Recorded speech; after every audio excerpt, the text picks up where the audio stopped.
Macan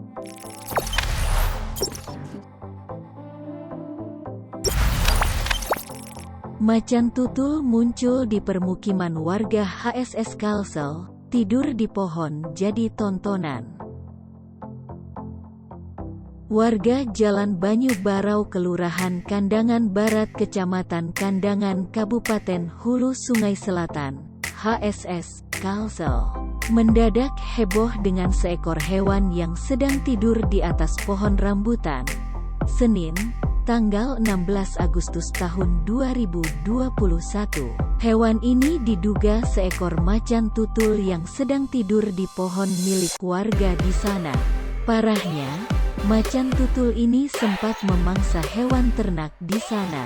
Alhasil warga pun tak ada yang berani mengevakuasi macan tutul tersebut. Anggota PMK Ramu, Brekli mengatakan jika saat ini macan tutul sedang tertidur. Pihaknya juga sedang menunggu kedatangan kepolisian kehutanan untuk mengevakuasi sang macan. Babinsa Koramil Kandangan tahun 1003-04, Serda Bambang membeberkan, hingga malam macan masih ditunggu oleh pihak berwajib baik relawan PMK, Babinsa, hingga kepolisian. Hal ini dilakukan agar macan tersebut tidak membahayakan warga sekitar.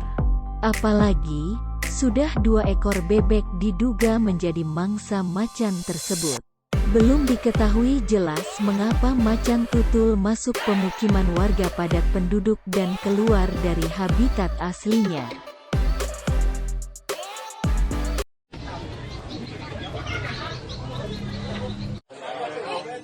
Macan tutul juga nah. Ada nih kawannya lagi nih, kada mungkin seorangan ini. Ay, takon beri bayanin nah. Berem nih am.